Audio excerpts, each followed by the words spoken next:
മുന്നിലുള്ള ലക്ഷ്യം വ്യക്തമാണ്. അത് ബാറ്റിങ്ങിലായാലും ബോളിങ്ങിലായാലും. ഓഗസ്റ്റ് 15 കളത്തിലിറങ്ങുമ്പോൾ എതിരാളികൾ ഉയർത്തുന്ന ഏതു ചോദ്യത്തിനുള്ള മറുപടി നമ്മുടെ പക്കലുണ്ടായിരിക്കണം. പരിധികൾ മറന്ന് പരിശീലിക്കാനുള്ള അവസരമാണിത്.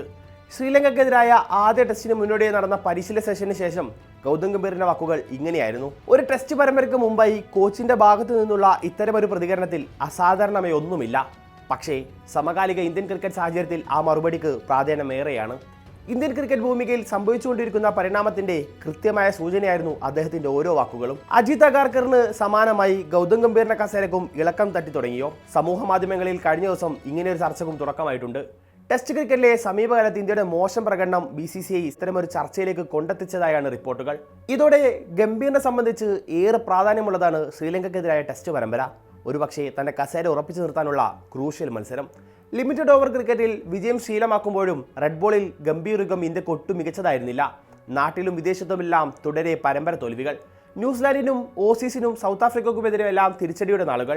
സ്വന്തം മണ്ണിൽ ഒരു ഇന്ത്യൻ പരിശീലകന്റെ മോശം റെക്കോർഡും ഗംഭീറിന്റെ പേരിലായിരുന്നു. തിരിച്ചടികൾക്കിടയിലും ഏക ആശ്വാസമായത് ഇംഗ്ലണ്ട് മണ്ണിലെ സീരീസ് സമനിലയാക്കിയത് മാത്രമായിരുന്നു.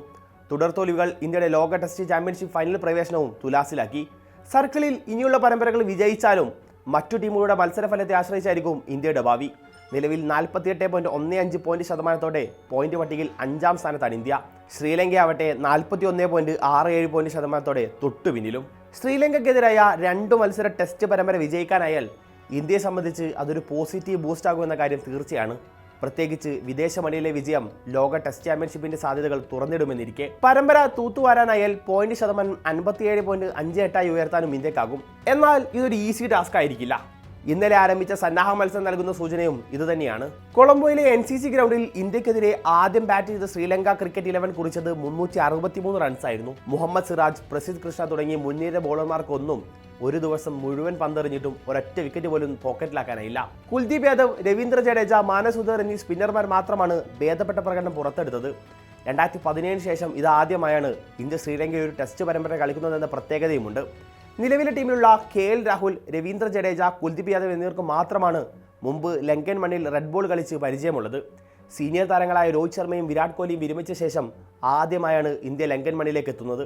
അപ്പോഴും 2008 ശേഷം ലങ്കയിലെ ഒരു ടെസ്റ്റ് പോലും തോറ്റിട്ടില്ലെന്നത് പ്രതീക്ഷയായി നിലനിൽക്കുന്നു.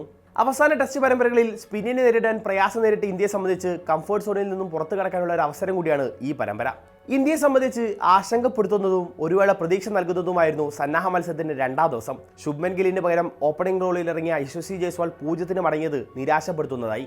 ഇടങ്കയ്യൻ പേസറുടെ കെണിയിൽ ജയ്സ്വാൾ വീണ്ടും കീഴടങ്ങുന്ന ദയനീയ കാഴ്ച. റെഡ് ബോൾ ക്രിക്കറ്റിൽ ഇത് 9ാം തവണയാണ് ജയ്സ്വാൾ ലെഫ്റ്റ് ആം ഫാസ്റ്റ് ബോളർക്ക് വിക്കറ്റ് നൽകി കൂടാരം കയറുന്നത്. ഇതിൽ 3ഉം കഴിഞ്ഞ വർഷം നാട്ടിൽ നടന്ന മത്സരങ്ങളായിരുന്നു. മാർക്കോ യാൻസനും മിച്ചൽ സാർക്കിനും പിന്നാലെയാണ് വിശ്വ ഫെർണാണ്ടോക്ക് മുന്നിലും താരം കീഴടങ്ങിയത്. എന്നാൽ ടെസ്റ്റ് ടീമിലേക്ക് വഴി തേടുന്ന ദേവദത്ത് പടിക്കൽ അവസരത്തിനൊത്ത് ഉയർന്നത് 2ാം ദിനം പ്രതീക്ഷ പകരുന്നതായി. ലങ്കൻ സ്പിൻ പേസ് നിരയെ ഒരുപോലെ നേരിട്ട പടിക്കൽ KL രാഹുലിനൊപ്പം മികച്ച കൂട്ടുകെട്ടാണ് പടുത്തുയർത്തിയത്. ഗാലയിൽ ശ്രീലങ്കൻ സ്പിൻ ഗണിയിൽ ഇന്ത്യൻ ബാറ്റർമാർ എങ്ങനെ അതിജീവിക്കും? സമീപകാലത്തായി ഉയർന്നു വരുന്ന വിമർശനങ്ങൾക്ക് മറുപടി നൽകാൻ ഇന്ത്യക്കാകുമോ? കാത്തിരിക്കാം.